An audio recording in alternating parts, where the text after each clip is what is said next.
Good morning, good afternoon, or good evening, and welcome to another episode of the Heart Healthy Hustle podcast show. I'm your host, Jonathan Frederick, and I am glad you're here. On this show, I talk with industry-leading experts about connecting with others, impacting your niche, and striving to live the best life possible. It's all about sparking meaningful conversations around business ownership and entrepreneurship. The Heart Healthy Hustle show is about finding connection with proactive peers and navigating a healthy work life with full autonomy. So whether you're driving to or from work right now, exercising, eating, or just relaxing, come hang out and get ready to enjoy another inspiring episode of the Heart Healthy Hustle show. All right, everybody, welcome back to another episode of the Heart Healthy Hustle podcast. I'm your host, Jonathan Frederick. Today, we have a special guest named Dr. Rob Reimers, the founder and president of Renewal Ministries International. A gifted speaker and communicator, he regularly speaks at conferences, leadership retreats, mission fields, churches, and seminars in the United States and abroad. Dr. Rob Reimers' books include Soul Care, Deep Faith, River Dwellers, and Pathways to the King. He is a professor of Pastoral Theology at Alliance Theological Seminary in Nyack, New York, and the founding pastor of South Shore Community Church in Brockton, Massachusetts, where he served as lead pastor for 22 years. Rob has taught to thousands of leaders and lay people internationally. So, Rob, I'm glad to have you on the show. Welcome. Thank you, Jonathan. Good to be with you. Any gaps from that intro that you want to feel free to share with the audience? Well, Jen and I have been married for 28 years. The last 5 years of our marriage have been our best 5. The last year's been our best year. So we're heading in the right direction. We have 4 kids. 3 are in college. Actually, 1 just graduated in May, and our youngest is home with us still. He's 16. So 3 girls and a boy. Fantastic. So we usually start out the show with a favorite success quote or a saying you may live by. Go ahead and share that and what it means to you. One of my favorite sayings is you'll never rise above your level of self-awareness. Another one that goes with it that I often say is self-awareness is the gateway to transformation. It doesn't guarantee it, but you can't get there without it. We use the phrase in the U.S., that says, what you don't know won't hurt you. But when it comes to the issues of your soul, what you don't know is already killing you, and it's killing those around you. So self-awareness is really critical towards development, growth, maturity. This is going to be a deep interview, I can already tell. Jumping into your story, Rob, share your background, where you grew up, and what that looked like up into your 20s. Yeah, so I grew up in New York, in Hyde Park, New York, which was the home of FDR. And I grew up as a young guy, with a family of just 4, my mom and dad, my brother and I. And I was going to church as a young guy, but it wasn't making a ton of difference in my life. When I got to be around 19 or so, I really committed myself to follow Jesus in my life because of a scene that happened in my life that just ended up encountering God in such a way that it completely changed me. And so started a spiritual journey really at that point. Though I'd been going to church, I wasn't really on much of a journey until I was 19. And so that journey has changed my life completely. Got married in my mid-20s, and honestly, it was marriage that really introduced me into realizing I had to really develop a healthy soul. It takes 2 healthy people to have a healthy relationship. So, why do you say that? Yeah, that's why. Because we were, young, married, and all of a sudden, while I was planning a church, the church was growing. It was successful, quote unquote. Lots of life change, lots of good things happening. All the numbers that people would measure church by were going up into the right, attendance and people in groups, finances, all that stuff. But at the same time, my marriage was really in trouble. And at the beginning, I was really focused on trying to pray for Jen to change and fix Jen. And, after a while, you realize you can't really fix a relational problem by focusing on the other person.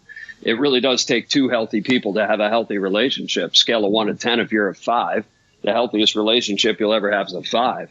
And so I realized the only person I was responsible for was me. So I started really focusing on growing, developing, changing me. And when that happened, then, the relationship got better. Lo and behold, what do you know? Could you explain what that looked like? I know there's a lot of people who would like to hear more about that relationship and how that evolved. Yeah, so your soul, I often say, is like a suitcase. Think of that analogy for a second. I travel a lot. I take a lot of trips. And, when you start a trip, your suitcase is full of nice, neat, clean clothes. But if I'm gone for a week, by the end of the week, everything in the suitcase is dirty. Before I can go and take the next trip, I have to empty out the suitcase from all the dirty clothes, and I have to pack it full of new clothes. There's no room for the nice, neat, clean, folded clothes for the next trip until I unpack the dirty clothes. And it's the same thing in life. Our soul gets packed up with junk, with dirty stuff. And the reality is, if you don't unpack it, you can't pack in the nice, neat, clean stuff that you're looking for that creates healthy relationships. So, for example, if you have a lot of anger and bitterness in your soul because of the hurts in your past, and you've never really forgiven people for what they've done, and you've never really processed the pain of your life, then there's no room for love and peace in your suitcase because it's occupied by this other stuff. And so you have to unpack a lot of that junk from the suitcase of your soul in order to find a sense of freedom and fullness and peace and joy in life and health in relationships. Sounds easier said than done, if I'm being honest. Well, it's not that easy to unpack stuff. So, there are some events along the way that help, but the reality is a lot of this stuff's a process. It's about changing the way you think and therefore changing life patterns. I created this show just to create a place for entrepreneurs who are feeling alienated or maybe even lonely or carry a tremendous amount of moxie or a huge chip on their shoulder. So that relates directly with what you just shared. What's an encouraging word you would say to a lonely entrepreneur, or number one tip for connecting with other people just to start that unpacking process? Well, first, if you're really going to unpack the stuff of your soul, you can't really do it alone. You do need people around you. First, you need good friends. Some of the unpacking process occurs in community. So one of the things, for example, that you're going to have to unpack in this suitcase of your soul is you're going to have to unpack secrecy. If you have a lot of secrets in the suitcase, secrecy begets shame. And when you have shame in your soul, shame's like a Teflon to your soul. Nothing sticks, right? So it's kind of like you draw near to people, but you don't really feel loved by people when you have a lot of secrecy and you're packing a lot of shame. The reason for it is because you secretly think inside your heart, well, if they really knew me, they wouldn't love me. And so that keeps us hiding, and hiding keeps reinforcing shame, and that keeps reinforcing the Teflon nature of our souls.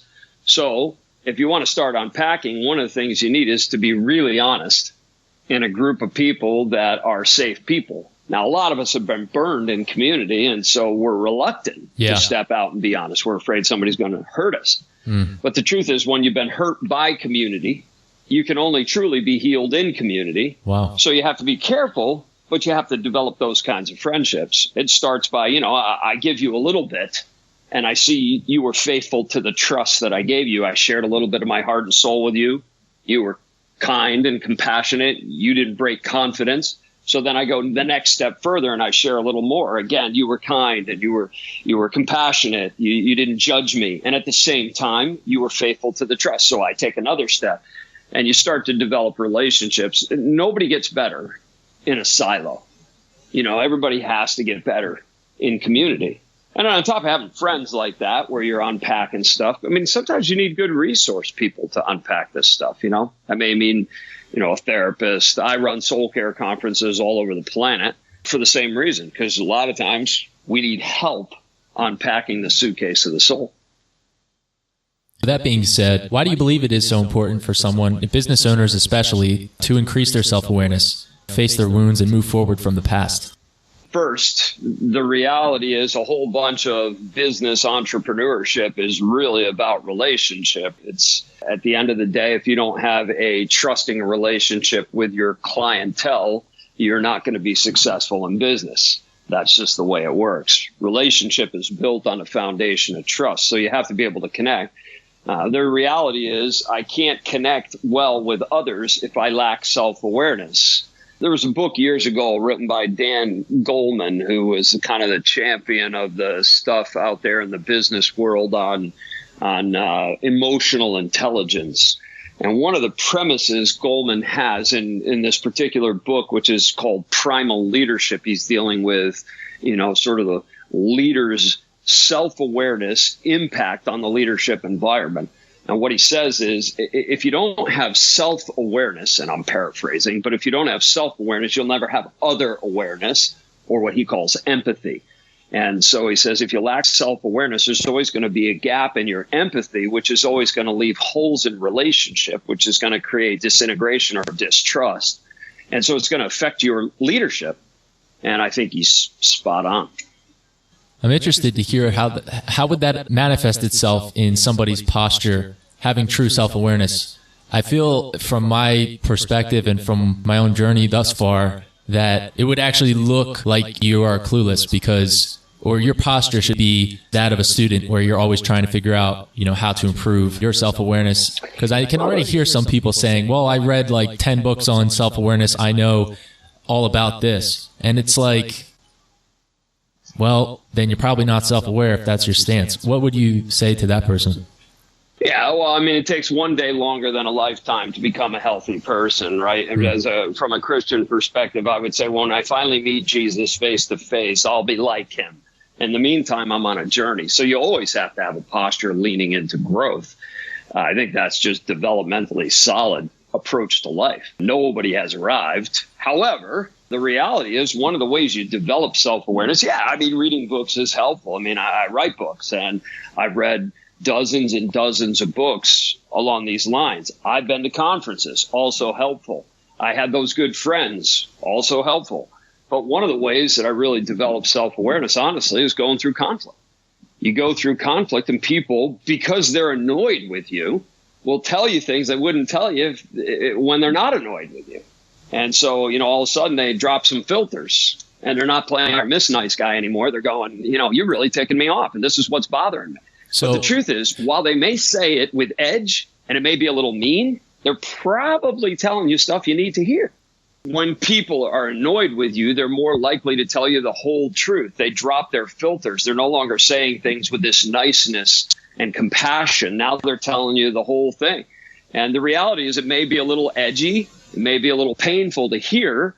It may be a little exaggerated even, but there's some truth in there that you need to grab a hold of. So part of developing self-awareness is going through conflict with a humility that enables you to receive this kind of feedback in a way that enables you to grow. Leaning into that point, like you mentioned, it may be even exaggerated. So therefore, the reactionary response in a let's just say it's a one-on-one conflict and their filters drop and they just cuss you out. And there is a piece of truth in there, but it's, garnished in all of these swear words and anger and emotion. How do you, after you let yourself calm down, count to 10, how do you then pick out the truth from that when your initial response is just going to be to blow them off and completely blow off everything they said because of their delivery?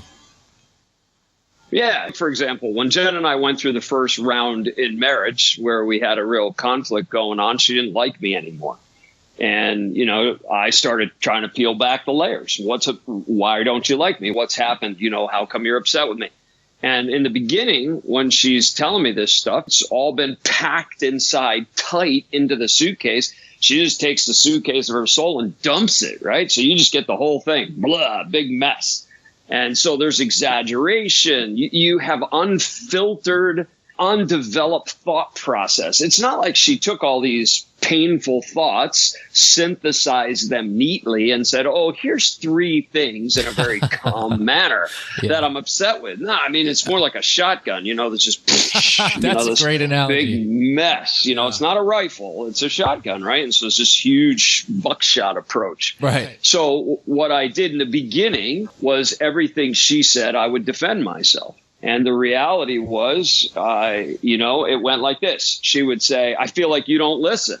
And I would say to her, that's not true. And as soon as I say it, I'm realizing I'm reinforcing what she's saying because I'm defending myself and I'm not listening. I finally got to a place where, again, I was alone with God. As a follower of Jesus at this point in my life, I'm pretty committed, and I'm alone with God trying to sort out this painful conversation and conflict with my wife. And while I'm sitting there alone with the Lord, I sense God saying to me, I don't want you to defend yourself anymore. Every time you defend yourself, you are keeping yourself from the truth. And the truth is not an intrusion. It is your friend. It'll help you, but you must receive it. And so I made a commitment that I would no longer defend myself in this conversation with her. So this is what I would do. I would listen to what she had to say. Then I would try to synthesize for her. So I would hear everything she said, what she was upset about, and then I would say, it sounds like you're saying three things, A, B, and C. And I'm doing content listening with it. She would then say, yeah, you got A right, you got C right, B's a little bit more like this. And I'd finally go, so it's A, B, and C. And she'd go, right. And then I would say, I'm going to go upstairs. I'm going to journal on this. I'm going to pray. I'm going to process this with God. And then I'll talk to you about it again tomorrow. And then I would go upstairs and do that. And you know what? It enabled me, when I was secure in the love of God, secure in who I was as a person, not desperate for her to love me, then I could listen, filter out the lies from the truth, and come back and own everything I needed to own. Listen, if you do this, first of all, you're going to grow, you're going to mature, you're going to develop. Second of all, you gain credibility with people. Why? Because you're humble enough to own what you need to own. But it also, therefore, gives you the right to then to speak about the things that are your side of this particular conflict. You can now speak. Why? Because you've listened, and because you've done it with humility, and because you've owned everything you can own. You didn't defend. And if they get defensive in return, you can say to them, listen, when you spoke to me, I listened to you, I processed, I came back and owned what I could own. I'm just asking you to do the same with me. I'm treating you with dignity and respect. And now I'm asking you to treat me with dignity and respect. So listen, process, and then come back and own what you can own. Very powerful. I remember reading that story in your book, Soul Care, and just being very moved by that. You know, that book in particular, the order of which you told all of those stories in the book just overlap in a perfect way to where it, you know, I don't know if culminate is the right word, but basically just adds up to this final product that when you're getting towards the end of the book where you're just in agreement with what you're saying, which I'm not flattering you, I'm just being sincere about my personal journey there. So, you know, most people are broken and deeply hurt at their deepest level. So, you know, looking back at what you just shared, that can apply to any relationship for my listeners. Don't just think, oh, I'm not married, doesn't apply to me. I mean, I'm listening to this. No, not at all. It applies your relationship with your parents. It applies with the relationship with your siblings. It applies with your relationship with your boss, with your coworkers. This is the way relationships work out in life. Most people, I mean, I would say all people, they're deeply hurt at their deepest core level. Most people do carry around wounds. Maybe they're just horrified about that, and they never even thought to ask themselves to check in and to address those wounds. So people are out there dealing with depression, suicide, anger, you know, hate, abandonment, unforgiveness, betrayal, all this stuff. All the junk in the suitcase. Everybody's hurt. It's just a matter of degree. And even though it's been shown to accelerate and unleash the greatest, a human's greatest potential when we work through all of that, why does it make people feel so uncomfortable to go there in the first place? Well, I think part of this is because we all have insecurities, so we don't want to look at this stuff in our souls. Part of this is shame. You know, when you have stuff inside, shame really is just a fear of not being loved, not belonging, that if people really knew me, they wouldn't accept me. And everybody carries a degree of shame. And what happens is you're afraid at some core level to look at this stuff in the presence of others because, dear God, if they knew me, they wouldn't accept me, wouldn't love me, I wouldn't belong. And so there's a piece of this that therefore makes me want to defend myself. It makes me want to put my best foot forward and sort of spin my life a little bit so people will think that I'm better than I am so that I could be accepted. The reality is, if you can't be accepted for your true self, if someone really accepts the spinned version of you, if you will, a false self, a pretend self, even if they love that person, you're not really getting love because you know it's not the real you. And that reinforces the shame. Absolutely. Yeah, that's a tragic cycle. I have lived that way and at times still do. Yeah, that's one of the reasons I made a decision in my life that I would die with no secrets. And so, you know, there are 4 people in my life who know everything about me because I've been completely and totally honest with those 4 people. the reality is you could never come to me, therefore, and say, well, you did this. And I go, yeah, I know, but, Jen knows that. Ron knows that. Martin knows that. Heck, I wrote that one in a book. I've sold that one from the platform speaking to thousands of people. So, that's no secret. The reality is the guy you look at in the mirror or the woman you look at in the mirror every day when you're that brutally honest is the person that you are presenting. And that gives you a congruence in your life. That gives you a deep inner sense of acceptance and peace. I'm just kind of letting that soak in a little bit. For me, one of the things, Jonathan, that really triggered all this is my relationship with God. To know I'm deeply loved and accepted by Jesus, this is where I got the courage to be able to start to unpack the stuff in my Suitcase. I realized I'm loved. I am accepted. The Bible's concept that you were loved while you were still enemies with God. You wanted nothing to do with him, and he still loved you. And there's no condemnation for us. This kind of thinking about who Jesus is and what he came to do gave me the security to really go after this stuff. That's powerful. I definitely want to get into that some more towards the end of the interview. But, with so many young professionals, they just want to feel alive and ignore what's holding them back at the deepest level. What piece of wisdom would you share to aid someone who may be considering right now getting into a heavier vice without realizing it could turn into a vice? For example, a trend I'm seeing right now is people are using things like street name for this drug, ecstasy, to work through post-traumatic stress disorder. Maybe they were molested as a child or abused in some fashion, just tragedies. And they're considering, using a drug like ayahuasca, mushroom, things like that. What would you tell them at this moment to maybe aid them before they go down that path? Well, unfortunately, all you're doing is masking the pain. It doesn't help you to get it out. It doesn't unpack the suitcase. And sadly, behind every single addiction is shame. So when you've been molested, we'll use that one. There's a deep shame connected to molestation. You feel unlovable. Why would anyone treat you like this unless you were irreparable, broken, damaged, unlovable? Something's wrong with me. So that's shame. That's all the manifestations of shame. So what happens is when you have shame, you want to cover that pain. You want to bury it. You want to mask it. So then you move towards some addictive behavior, whether it's sexual addiction or drug addiction or alcohol addiction or whatever, food addictions. What ends up happening is you're masking it. Well, the reality is you're only complicating it. Now you've added to the suitcase. Now you've stuffed on top of molestation and shame, you've stuffed in addiction. Now it's much more complicated to unpack. You're making it worse, not better. So in the end, my recommendation to people is go after the roots. Too often what happens is this: we go after symptoms. We don't go after the disease. We go after the fruits. We don't go after the roots. So people come after addiction, for example. Now we've got the addiction and we realize this is a problem.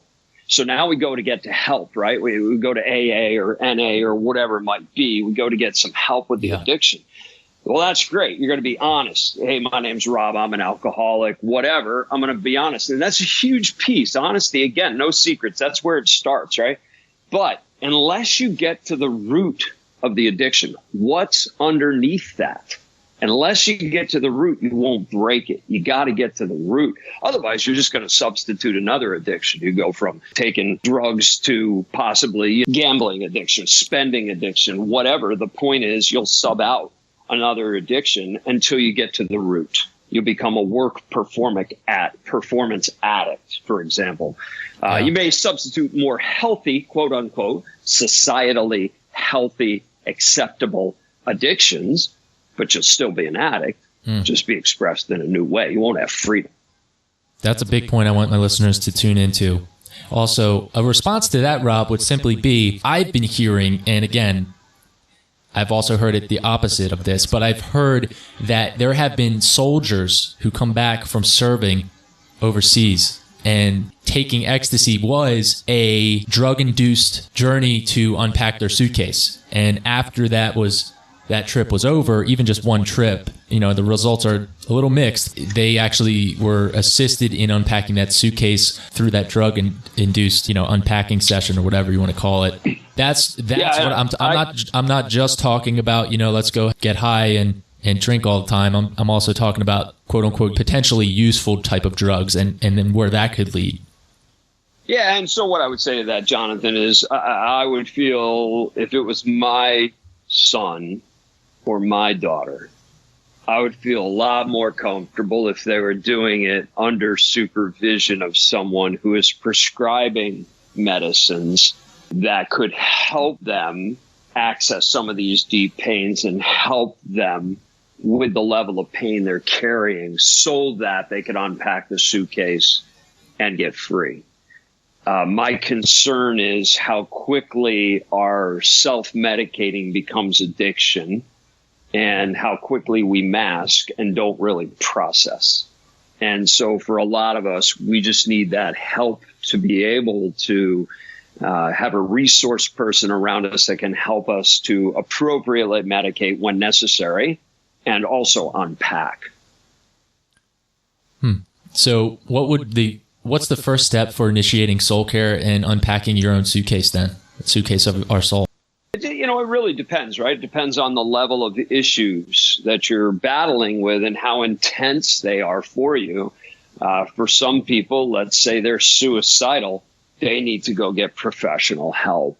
They've got to. Because you know what? Your life is precious, and I don't want to see you take your own life or hurt yourself. So please, get professional help. And you know what? The person prescribes meds to help take the edge off, pick you up, get you out of that. And at the same time, you're processing the root issues beneath it. That's powerfully helpful. If you aren't at that level of desperation and you can process it just with reading and friends, then by all means do it. So it really depends upon the individual. Me personally, I didn't go to counseling. I went to a conference. I did read a bunch of books in this stuff. And then I had 3 or 4 friends that I really unpacked with totally. And that was what I needed. That was enough for me. But it depends. For some people, that's not enough. They need more than that. They need professional help. For some reason, I really feel an urge to go back to the point you were making around how most people are hurt at a really deep level. For some reason, I really just want to bring up like a father wound. For anyone listening, maybe you were abused by your father physically or verbally. Rob, how would you help somebody approach that kind of a wound? Yeah, so there's tons of father wounds out there right now, right? Let's just talk about, the inner city. A huge percentage of inner city people are growing up in a fatherless home. So your father wound could be physical abuse, it could be sexual abuse, it could be abandonment. But when you have a father wound like that, it's going to create some issues for you in your life that you're going to have. First, symptomatic expressions. You may have, for example, a symptomatic expression that you need to prove yourself. So you're going to be an overachiever, or perhaps, male father wounding, or female, doesn't matter. You could end up being really promiscuous sexually. Why? You're trying to prove you're lovable. And so there's this huge hole in the soul and you try to prove yourself. Again, you could end up with an addiction. Here's the point. Go beneath the symptom and start to go after the roots. When you start to go after the root issues, what you're going to discover is a sense of, I'm feeling unlovable. I feel abandoned. I feel like there's something wrong with me, that my father would have abused me sexually or physically or emotionally. I feel like I'm broken, I'm irreparable, I'm damaged. That's a shame-based root. When you feel that, then you have to be able to break shame. There's some great resources out there on shame. Brene Brown has done a ton of work on shame. She has one of the most popular TED Talks of all time on shame. She's written on shame. Her stuff's really good. What I would say, from a Christian perspective is I think shame ultimately is broken when I stand in the light with God and others. So in other words, I'm really, really honest, and I have some people around me that no secrets. Secrecy kills. It continually breeds deeper levels of shame. So I got to be in the light with God and others. Second, I need to stand under the umbrella of God's love. I just think I said it before in my own journey, when I realized that Jesus loved me way before anything I ever did, and no matter what I'd done, that his love was based on his loving capacity, not based on my ability to earn it. It was a gift. It was grace. When I understood that, it enabled me to help me really unpack shame. And then the other piece is, when you're bringing it into community, you gotta make sure you're not living in judgment. In other words, bring it to people that won't judge you. And also then monitor your self-talk. And what happens to a lot of us is we keep repeating phrases in our heads to ourselves. Oh, that was stupid. I can't believe I'm so dumb. Oh, what an idiot. I can't believe I did that. Well, every time you reinforce those phrases in your head, you are holding on to this shame. You are holding on to a lie. I'm not lovable. Something's wrong with me. I'm broken. I'm irreparable. I'm damaged. You are actually reinforcing the strength of a toxic shame identity. And that's what you're doing. Think of your identity for a second. This is who you are. This is like a foundation of a house. And if you have a broken foundation in disrepair, no matter how good the builder, no matter how good the building material, that house is in jeopardy. You can't build a good house on a bad foundation. You just can't. Yes. And what you believe about yourself is the foundation of a healthy or not healthy soul. And so if you keep having self-talk that spills over into your life with lies about yourself and reinforces shame, then you're going to have a shaky foundation. And that's going to create a pretty messy life. So you got to monitor your self-talk, and you really have to fight against those and hold on to the truth. You have to reinforce the truth. John 8:32, Jesus has this great line, and people, misquote it all the time. They always quote the second half of the verse. And the second half of his statement was, you will know the truth, and the truth will set you free. Well, it sounds like if I just hear the truth, I'm going to be better. But that's actually not what he taught. What he actually taught was, if, it's an if-then promise, if you hold to my teaching, then you'll be my disciples and you will know the truth, and the truth will set you free. But it's if then. When do you have to hold on to the truth? Precisely when the lie is vying for position at the center of your soul, when you're standing on that false foundation and hanging on to the words running through your head. That's when you got to hang on to the truth. I want to ask you, Rob, what would you recommend to someone who is, they know what the root is, maybe they've even journaled about it, talked about it, but they will not forgive maybe their father or whatever this is. What would you recommend to someone unwilling to really attack the roots and root them out, and they believe the lie that they can use that pain to further their business or career? They say, you know what, I'll be fine. Once I get married, I'll work this out, whatever. But for right now, I'm pissed at the world. I'm going to take over, and I'm going to prove myself. And I'm not going to face the facts of this hurts really bad every day. I'm just going to use it as quote unquote fuel. And like you just mentioned with the foundation, could you go into that a little further? Yeah. So, I've worked with some guys on Wall Street, for example, that are highly successful individuals and, kind of one percenters, and had some conversations with them in depth because of soul care stuff. And one of the things I can tell you, a whole bunch of them have been fueled to their success through shame. They have all this shame inside these lies, and they are out to prove every friggin' person on the planet wrong. Like they are not this person that they've been told they were. I mean, even, think about highly successful presidential people we've had, like Bill Clinton grew up in a home where, it's alcoholic abuse in the household through stepfathers and so forth. And so, again, there's this shame that comes with abuse and alcoholism, and he sets out to live his life in such a way that he's proven everybody wrong. And so, he's a Rhodes Scholar, overachiever, president, incredibly successful human being. But there's a few moral gaps still there. And some of that stuff comes from the shame. And the reality is, if you don't unpack it, the foundation won't be secure. And the house will always have fault lines. It'll always have disintegration and decay in the house. And eventually this stuff, it comes back and bites you, man. So unpack it. It's worth unpacking. Yeah, it can fuel you. Listen, you can unpack this stuff and still have fuel, but the fuel inside of you can be a healthy fuel instead of a toxic fuel. All right, so a relatively succinct method that can help in assessing your soul's condition. I did this probably a few years back. I went through all the music that I frequent, and I look for themes. Music is an emotional experience, or can be. Absolutely.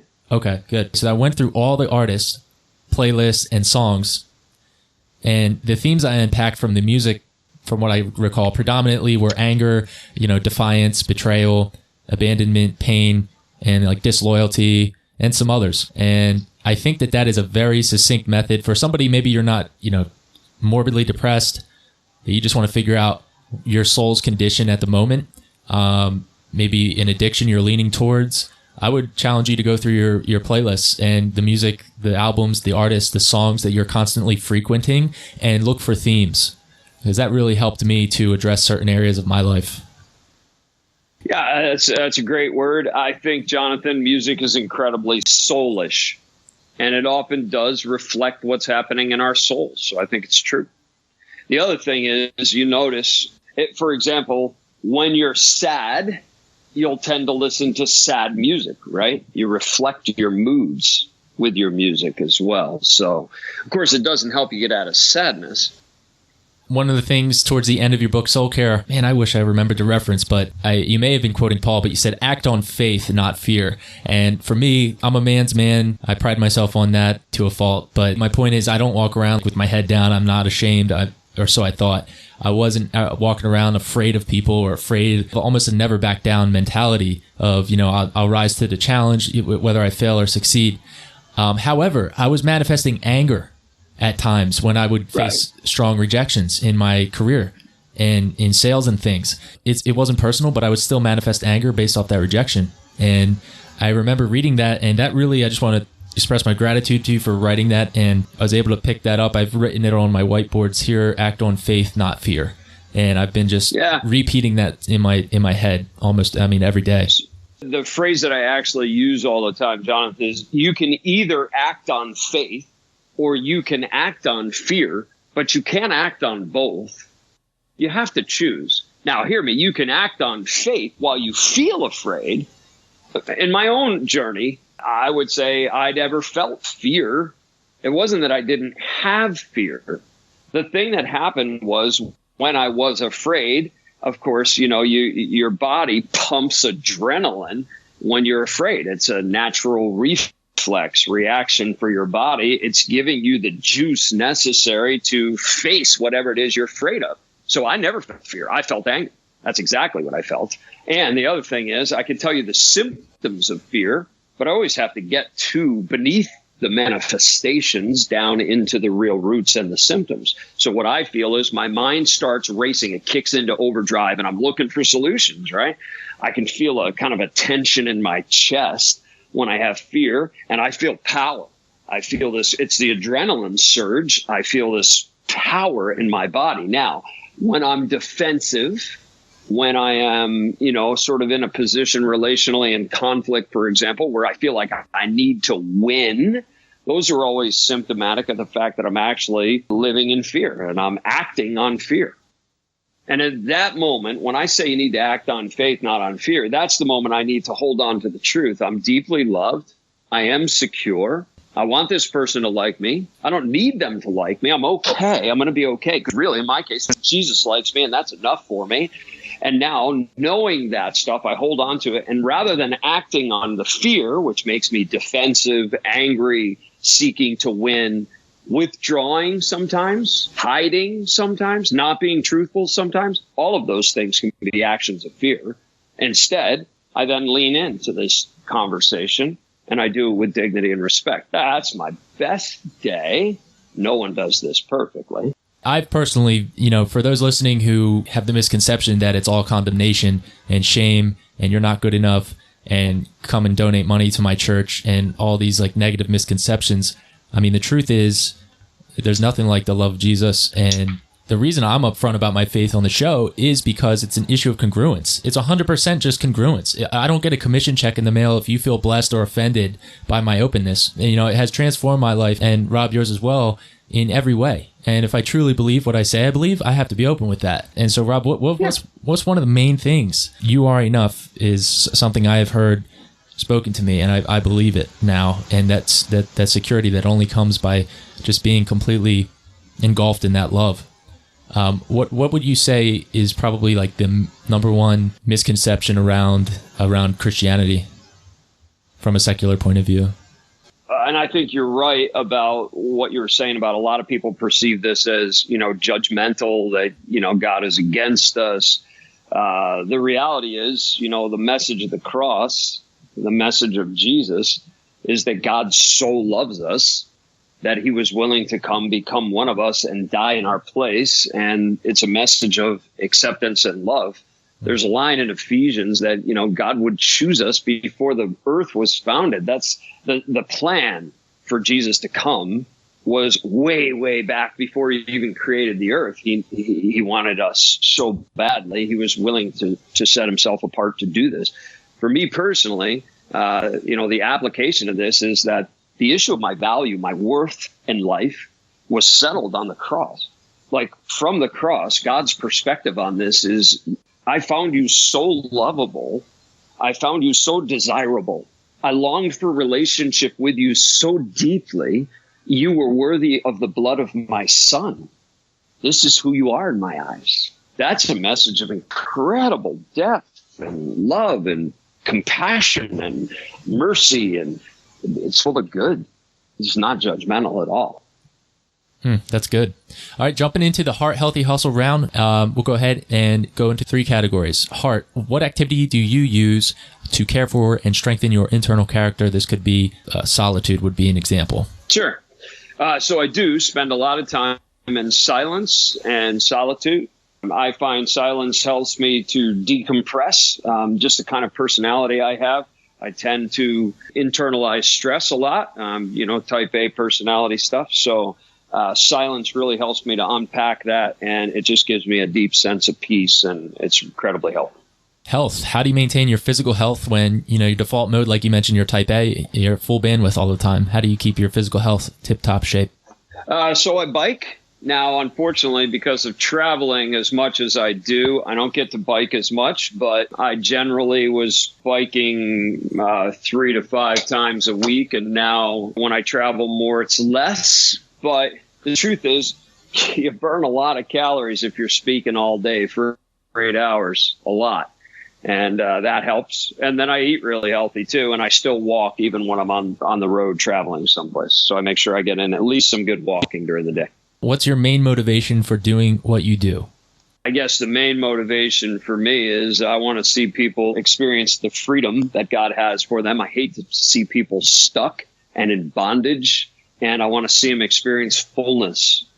Jesus said he came to give us life and life to the full, this abundance. And I want to see people experience abundance. And so many people are living with so much stuff in the suitcase that they're not living free, and they're certainly not full of the abundance that Jesus promised. What's your 3 most influential books and why? Start with the Bible. I mean, that really has impacted my life deeply. I've read it, hundreds of times in various places, as a total dozens and dozens and dozens. Listen, there's real deep wisdom there. There's gold there. You got to dig for it, but it's there, man. There's gold. Another book that has really impacted me. There's some authors that impacted me a lot early on. John Maxwell was sort of a leadership guy. I read hundreds and hundreds of leadership books. So a lot of John's writings having to do with leadership really helped me. I like the fact that John really calls you to make integritous decisions. And he set me on a good course as a young leader, and that helped me. One of the things that John talks about is growth a lot. And John challenged me to set my life up on a daily basis to grow when I was in my early 20s. And I read 200 books a year. And one of the reasons I do is because of that challenge. That made a huge impact. And then, the other one that I'd probably mention, there's a woman who's written books. Her name is Corrie ten Boom. And Corrie ten Boom wrote a book called Tramp for the Lord. She was a survivor of the concentration camp in Nazi Germany. And this lady has experienced the victories of God out of the places of the worst kind of treatment you could have. And she's just a bright light in a dark world. And she's now died, but her writings have lived on, and they're very, very powerful. Yeah, powerful legacy. I'm not completely familiar with her full story, but I know it's a powerful legacy that's living on through her story. It's a great story. Appreciate you sharing those, Rob. If you could go back in time now, I call this the park bench paradigm, using the pronoun you, speaking to yourself, what would you tell your younger self and why? Probably the first thing I'd want to tell my younger self is don't defend yourself. Every time I defend myself, I just found early on it was creating more problems than good. And especially my relationship with Jen. I was for years not listening to the things that she was telling me that I actually needed to hear. My defensiveness kept me from the truth, which kept me from the freedom and fullness that God had for me. And the truth is, when I let down my shield of self-protection, in this case, defensiveness, I was able to receive things that were incredibly helpful for my life. Powerful. Rob, how can my audience connect with you further and look into some of your own personal work? Well, on Amazon and stuff like that in terms of writing, so you can get me there. And if you Google Dr. Rob Reimer, my website will come up and you can connect via the website. Great. And that's spelled last name Reimer. So guys, check him out. Pick up his books. Definitely want to be learning from you, Rob. And I'm really excited to see what God has for you next in your life. It's been an honor and a pleasure to speak with you and learn from you. Thanks for being on. Yeah, you bet, John. It's been fun to talk to you. Thank you for listening to the Heart Healthy Hustle podcast. If you made it to the end of this episode, I want to say thank you. And also, I want you to ask yourself why. What about this episode really stood out to you? I want to challenge you to take action on that thing.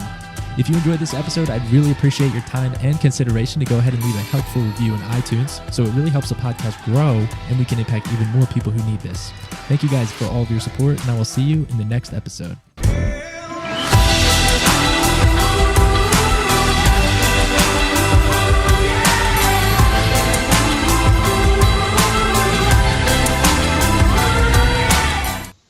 All right, great. So I'll go ahead and cut the recording there. Great job on the interview, Rob. Yeah, it was fun chatting with you, buddy. I think that's going to provide a lot of value. You're right. There's a ton of the entrepreneurs out there. That's why I brought up the guys from the Wall Street groups that I've spoken to. A ton of these guys are being fueled by shame and anger. My fear... And yeah. When you talk to them, they know it. And they don't care because they know it's fuel. It's like they just plug in every day, correct? Well, Brene Brown has this one story, that's a really great story. She talks about how she was speaking to women about shame. And she had this guy come up to her and say to her, you should speak to men about shame. And she goes, that's not really as much a man's issue, more a woman's issue. And he told her this story. He said he was playing football. And, the coach called him out in front of the whole team and started calling him in front of all the team and kept saying it and just berating him, demeaning him. And so he said he took all this shame and all this rage and he fueled his life with it, and he steamrolled over everybody to get to the top to prove everybody wrong. And he tells this story, and she tells it in one of her books. It must be with his permission. But anyhow, that is a very common thing for people that have positions of power. They use dominance to get there. One thing I am actually afraid of in terms of I've tried to go through deep and true repentance. One thing I do fear is losing some motivation. And just because I know I'm okay, we've already gained the victory in Christ. Life is not for this short term on earth, and it's almost, I'm afraid to become unmotivated. So there is a part of my chip on the shoulder that I haven't quite let go of because of that. And, I know I have to. Yeah. And so this is a line for you, right? C.S. Lewis uses this line. He says, pain is the great motivator. And I would disagree. And I love C.S. Lewis, but what I would say to you is pain is a great motivator. It's certainly the great attention getter. In other words, it grabs a hold of you. But love is the great motivator. Now, when you experience love, it's not your pain that motivates you. It's your love. It's you've been touched by love and you are so moved. There's nothing you wouldn't give to Jesus because of what he's done in you and what you've experienced in him and how you know you're loved. Love's the great motivator. Think about the sacrifices that parents make. Think about people who die for their country because they truly believe in the cause. It's love. It's love that's the great motivator. So never be afraid to let go of pain. If it's replaced with love in the suitcase, you'll have more fuel than you'll ever know what to do with.